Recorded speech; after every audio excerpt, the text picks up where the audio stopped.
Uncle Mark. Here I am. Last week, I talked about NLP, or neuro-linguistic programming. Yeah. And my conclusion at the end of that segment was that sort of therapeutically, it was largely bunk, but that there might be a side of it that was more sinister. The truth is that I didn't want to say that last bit because I was deeply skeptical of the idea, but I didn't have any way of debunking it. And looking at how Nancy Saltzman, who was sort of, the NXIVM woman who was trained in NLP and hypnosis, looking at how she was able to start a very, very sort of manipulative cult. Yeah. She was. I don't know. It seemed possible she was using nefarious tricks to fool people's brains. She was the Ma Na Sheila of NXIVM, right? Something like that. Yeah. So, we'll get to that laughter in a minute. Everyone who doesn't get that. Yeah, fuck everyone who doesn't know the most interesting person that ever lived, Ma Na Sheila. Oh my God, I'm such a Sheila fan. I was so team Sheila throughout that whole show. Go see Wild Wild Country if you haven't. She is proof that the devil would be amazing if he was real. Right? Yeah. Right? Yeah. Anyway, the idea kept nagging at me. What is real? Can a person really have sort of deep and powerful impact on the brain of someone that they just met? I've seen TV shows and videos of people seeming to to read people's minds or trick them into doing stuff. I watched recently. When I was researching NLP, I actually watched a video. Somebody was sort of talking about NLP. And then they showed a video of Darren Brown, who's a UK mentalist, a famous sort of UK hypnotist, mentalist, whatever. Uh-huh. And he did this astounding thing where he took blank paper that were sort of cut into dollar bill sized sheets, put them in his wallet, walked into a store that it was pretty clear he had never been in before, looked at some merchandise, and then pulled out, and this was sort of in the context, I'm reading this or watching this in the context of having been reading about NLP. And he says, and he's telling a story about his friend and the subway. And he's like, and I was nervous to ride the subway here, but my friend said, it's fine, just take it. And as he's saying, it's fine, just take it, he's pulling out these blank pieces of paper, and the person who runs the shop seems to just accept it as cash and lets him walk out of the shop with the merchandise. And I'm thinking to myself, I don't know what to believe. But wait, I said to me, I know someone who totally knows what to believe. A mentalist. Someone who has performed mind tricks in front of thousands of credulous dupes. So, Eli Bosnick, welcome back to the How To Heretic. Oh, credulous dupes are truly my bread and butter. Thanks for having me, guys. Eli, have you been going into stores again and paying with bond paper? Yeah, exactly. I just walk in with receipt paper and I walk out with the store. That's right. Gold. So here's where I want to start. You, Eli, on top of being one of our favorite fellow podcasters, and I'm sure most of our listeners know you from God-awful movies and The Scathing Atheist. You've got 12 shows now, right? Yeah, exactly. I have significantly more shows than I have children. Right. You have shows and babies. That's insane. You have your real children and your son. Yeah, exactly. Look, you are a magician. You are paid to trick people. And clearly, people are super easy to trick if you're willing to put in the work. Would you say that's fair? Yeah, absolutely. I think you put it really well, which is I think you put it really well in your segment last week when you talked about how therapeutically NLP turns out to be bunk. Well, the good news is, it's bunk in entertainment too. It's bunk all the way down. There's no turtles at the bottom. I promise. And that is good news. That is good news. Let's start by this. Because I eventually want to get to what kinds of things are likely to be real and what's likely to be just sort of well-prepared, clever people tricking other people. But let's just start with, what is mentalism? Because I know that that's a big part of your act. Yeah, so mentalism is a branch of magic that uses the tricks of sleight of hand, right? The same tricks that you use to pull a bunny out of a hat or make a rabbit appear to simulate the experience of mind reading, right? It is the illusion of mind reading. You're telling me you don't read minds? I do not. What? I can barely read my own, let alone other people's. I am furious. I want my money back for the show that I've never attended.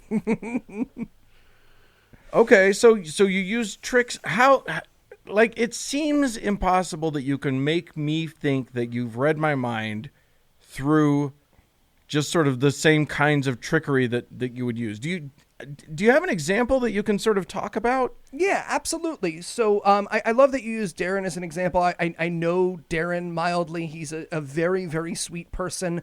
But his presentation style leads a lot of people to believe he is doing something that he is not. So without revealing that part of his show, because I don't have permission to do it, that part of the show is a magic trick that has nothing to do with hypnosis or influence or anything to do with another person's brain, really, right? It is an ordinary magic trick in the way that if he had just made money appear out of his hands when paying for something, it would be a similar magic trick. But I have worked on specials and I've written my own act, and so I can use my own act as an example of magic tricks that are made to look like something else.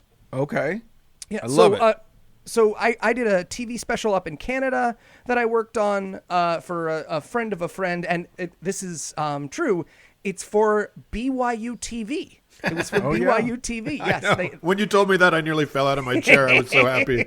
It's funny because BYU TV is like that's BYU is in the Mormon university here in Utah. But their TV thing, they're really trying to make sort of more universal television. Yeah, BYU TV has been tricking people for years. It's not. Yeah. It's been lying to people for years. We worked on a magic special up there for them for 3 months.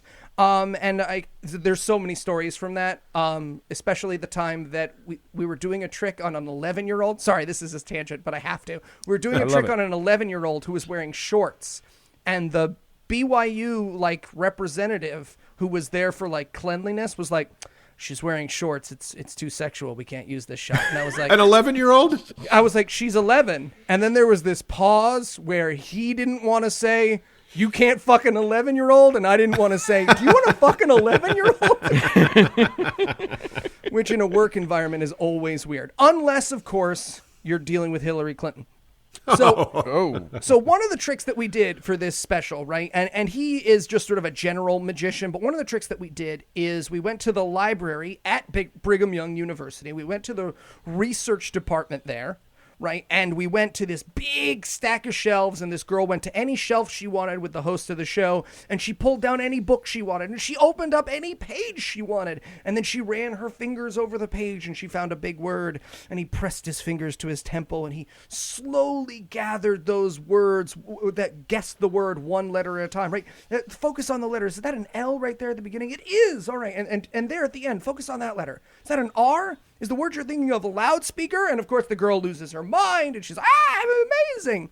Now, because of the presentation we put around that, it doesn't seem like a magic trick. It seems like the process, right? And this is the big thing about mentalism.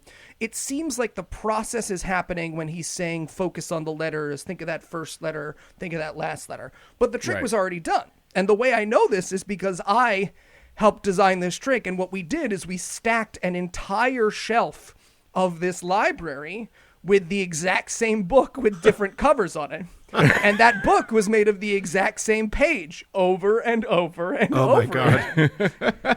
And that page contained nothing but nonsense 3-letter words except for the word loudspeaker, which we put on that page about 11 different times. Oh, funny.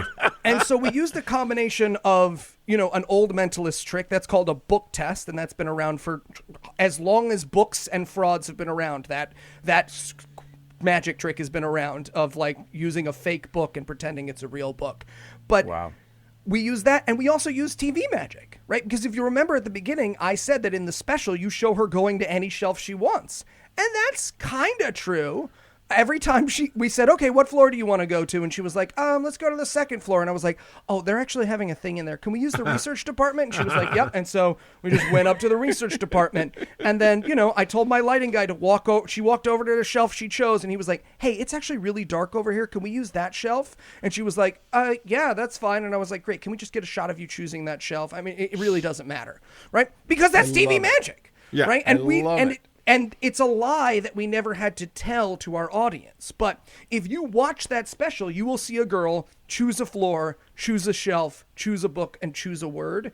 And your brain does not go to, how did they switch out that book? Your brain goes to, how did he pluck those letters from her mind? Right. Yeah, and it's so funny because one would almost believe that a person who is paid to trick people, it's shocking to find out that they're liars. Yes. I forget who said it, but there's a magician who says that the camera tricks that people don't think about are the most disappointing, right? They're the ones where it's like, hey, that guy's too fat. We got to use our stooge, right? Wow. Okay. Well, I see that tricking people as a magician is relatively easy, and there are ways to do it.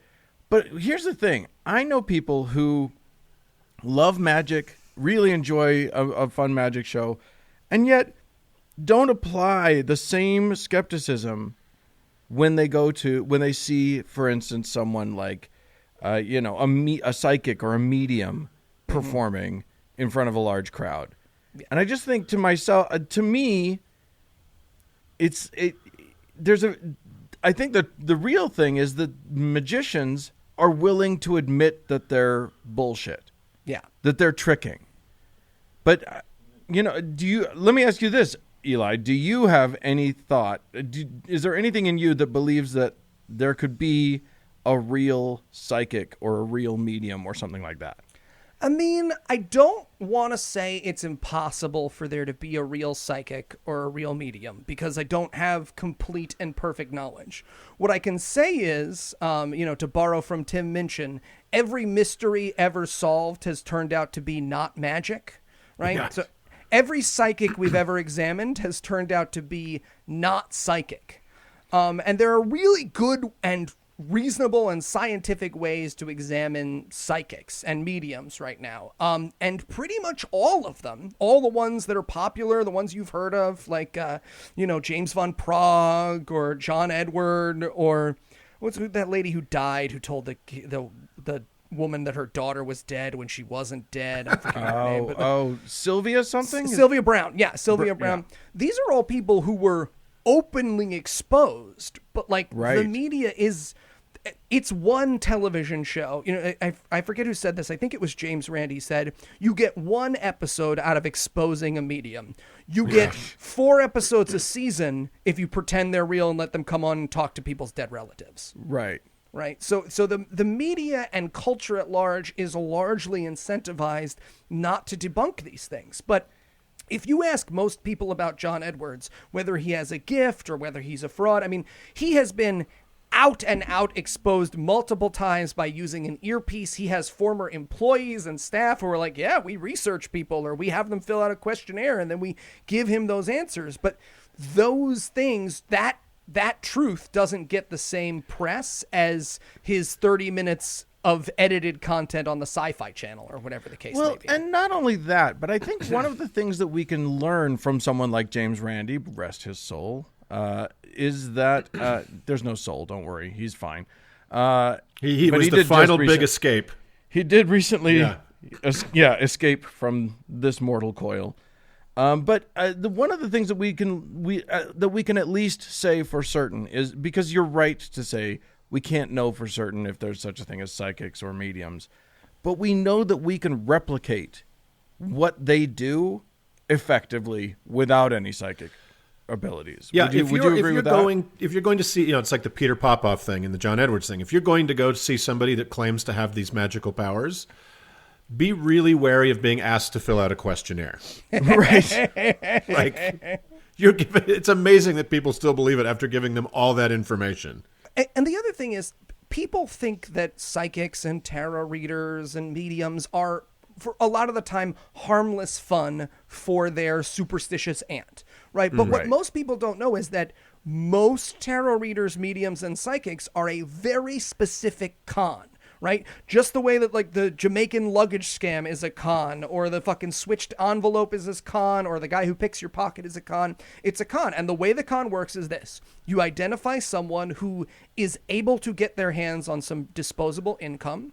You do some basic readings for them, and we could talk about how those readings work and why they feel more accurate than they actually are, but you do a couple of basic readings for them, and then you tell them that they are cursed, and they need to give you money to remove the curse.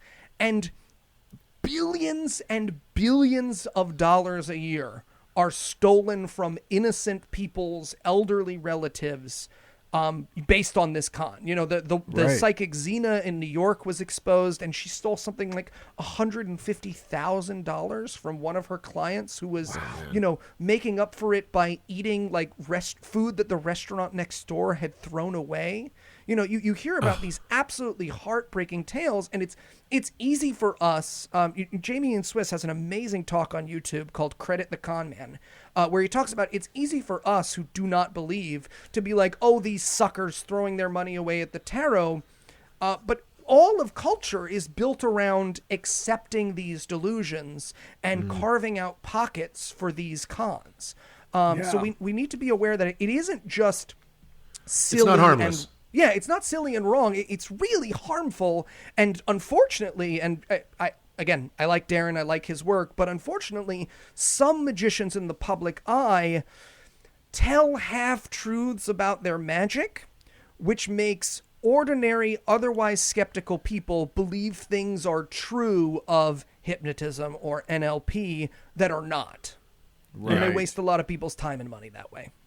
Yeah, and people oftentimes make really serious life decisions based on this quote unquote advice, right? Medical decisions, marital decisions, all, you know, it isn't just harmless fun. Absolutely. Yeah, absolutely.